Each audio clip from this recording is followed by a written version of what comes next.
આજનું રાશિફળ આજે 16 એપ્રિલ હનુમાન દાદાની કૃપાથી આ રાશિના જાતકોના માન સન્માનમાં થશે વૃદ્ધિ. આ રાશિઓ પર ધન લૂંટાવશે બજરંગબલી.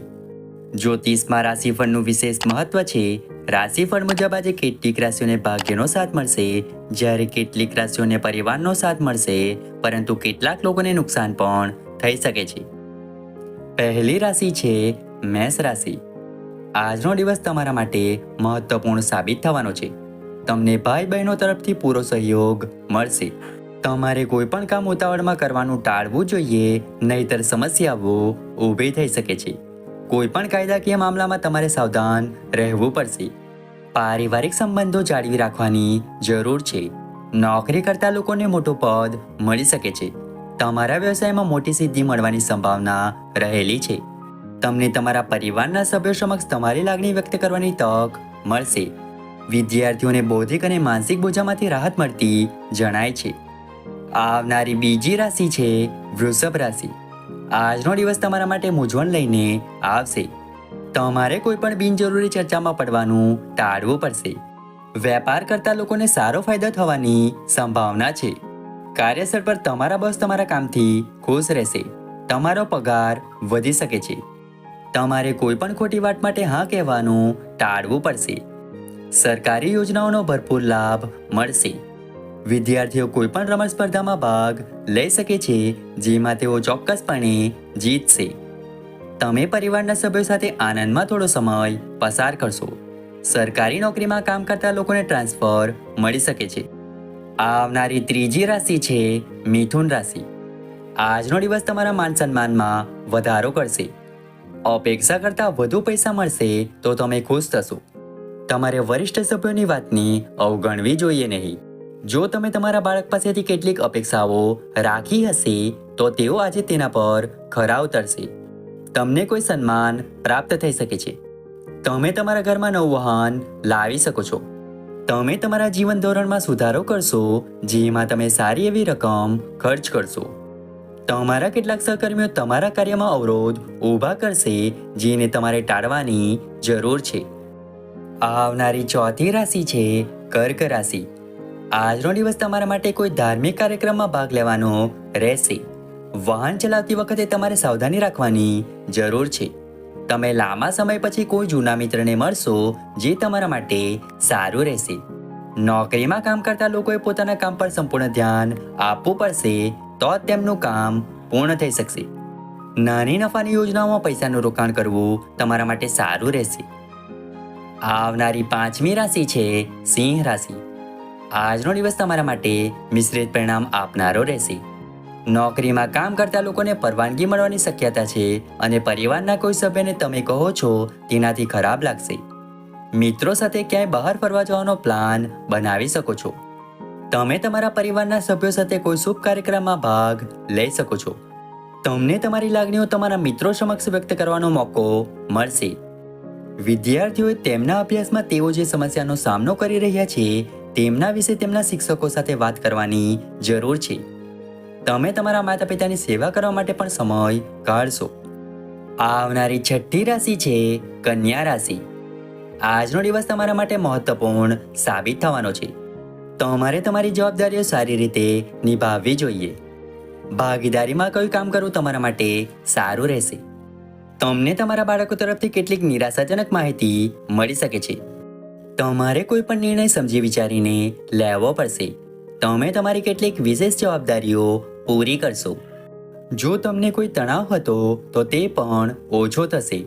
તમે તમારા પૈસાનો અમુક હિસ્સો કોઈ પણ રોકાણ સંબંધિત યોજનામાં રોકાણ કરી શકો છો. તમારે વ્યવહારો સંબંધિત બાબતોમાં સ્પષ્ટ રહેવું જોઈએ અને કોઈ બહારની વ્યક્તિથી પ્રભાવિત ન થવું જોઈએ. આવનારી સાતમી રાશિ છે તુલા રાશિ. આજનો દિવસ એવો હશે જ્યારે તમારી નિર્ણય લેવાની ક્ષમતાનો ફાયદો તમને થશે. પ્રેમ અને ત્યાગની ભાવના તમારા મનમાં રહેશે. તમે તમારી મહેનતથી ઘણું હાંસલ કરી શકશો. તમે વ્યવસાયમાં કોઈ પણ નિર્ણય જાતે જ લેશો. તમારી કોઈ પણ ઈચ્છાઓ પૂર્ણ થઈ શકે છે. તમારે તમારા સ્વાસ્થ્યનું ધ્યાન રાખવું જોઈએ, નહીંતર તમારે પછીથી કેટલીક મોટી સમસ્યાનો સામનો કરવો પડી શકે છે. નાના બાળકો તમારી પાસેથી કંઈક માંગી શકે છે. તમે તમારા ઘરનું નવીનીકરણ કરવાનો પ્રયાસ કરશો. સંતાનોની પ્રગતિમાં આવતા અવરોધો દૂર થશે. આવનારી 8મી રાશિ છે વૃશ્ચિક રાશિ. આજનો દિવસ તમારા માટે મિશ્રિત રહેવાનો છે. જો તમે પરિવારના સભ્યો સાથે વિવાદમાં પડો છો તો તે તમને નુકસાન પહોંચાડી શકે છે. તમારે કોઈ પણ વ્યવસાયિક યોજના પર સંપૂર્ણ ધ્યાન આપવાની જરૂર છે. વિદ્યાર્થીઓએ તેમના અભ્યાસ પર સંપૂર્ણ ધ્યાન કેન્દ્રિત કરવું પડશે. તમને તમારા કોઈ મિત્ર વિશે કંઈક ખરાબ લાગશે. જો તમે કોઈની પાસેથી પૈસા ઉછીના લીધા હોય તો તેઓ તમારી પાસેથી પૈસા માંગી શકે છે. તમે તમારા સાસરિયામાંથી કોઈની સાથે ઘણી વાટાઘાટો કરી શકો છો. જો માતાજી તમને કોઈ કાર્ય કરવાનું કહે છે તેને સમયસર પૂર્ણ કરો. આવનારી 9મી રાશિ છે ધન રાશિ. આજનો દિવસ તમારા માટે સકારાત્મક પરિણામ લાવશે. તમે તમારી આર્થિક સ્થિતિને લઈને ચિંતિત રહી શકો છો. તમારે કાર્યસ્થળમાં કાર્યો પૂર્ણ કરવામાં ઉતાવળ ન કરવી જોઈએ. તમારી આવકના સ્ત્રોતો વધશે. તમે કોઈ સાંસ્કૃતિક કાર્યક્રમમાં ભાગ લઈ શકો છો. તમે પરિવારના સભ્યો સાથે કોઈ શુભ પ્રસંગમાં ભાગ લઈ શકો છો.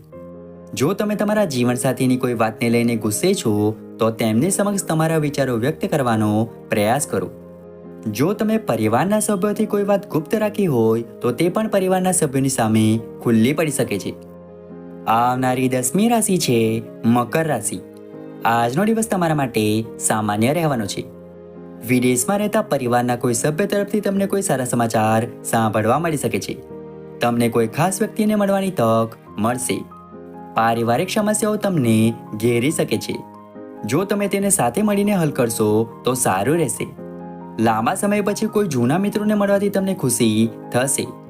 તમારું બાળક તમારી અપેક્ષાઓ પર ખરું ઉતરશે. તમારે કોઈને પૂછ્યા વિના સલાહ આપવાનું ટાળવું પડશે, નહીં તો તમને પાછળથી પસ્તાવો થઈ શકે છે. આવનારી 11મી રાશિ છે કુંભ રાશિ. કોઈ નવું કામ શરૂ કરવા માટે આજનો દિવસ તમારા માટે સારો રહેશે. તમારે તમારા જીવનસાથી સાથે તાલમેલ જાળવવો જોઈએ. તેમની વાતને સમજવાનો પ્રયત્ન કરો. તમે લોકોના દિલ સરળતાથી જીતી શકશો. જો પારિવારિક વ્યવસાયમાં કોઈ સમસ્યા હતી તો તે તમારા પિતાની મદદથી ઉકેલાઈ જશે. પરિવારમાં નવા મહેમાનનું આગમન થઈ શકે છે. તમે તમારા વર્તનથી સમાજમાં એક નવો દાખલો બેસાડશો. તમારું બાળક શું કહે છે તે તમારે સાંભળવું અને સમજવું પડશે. કાર્યસ્થળ પર પણ લોકો તમારા કામના વખાણ કરતા જોવા મળશે. આવનારી 12મી રાશિ છે મીન રાશિ. આજનો દિવસ તમારા માટે આનંદદાયક રહેવાનો છે.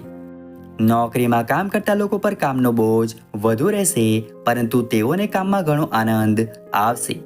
તમે તમારી આસપાસના લોકો પાસેથી સારા સમાચાર સાંભળી શકો છો. તમે કામના સંબંધમાં ટૂંકા અંતરની સફર પર જઈ શકો છો. તમે તમારા કામમાં ખૂબ જ વ્યસ્ત રહેશો, પરંતુ કોઈ કામ બીજા પર ન છોડો. ચાલુ સ્વાસ્થ્ય સમસ્યાઓ તમને થોડી પરેશાન કરી શકે છે, પરંતુ તમારે તેમના વિશે તબીબી સલાહ લેવી જોઈએ. તમે તમારા પરિવારના સભ્યો સાથે કોઈ મનોરંજન કાર્યક્રમમાં હાજરી આપી શકો છો.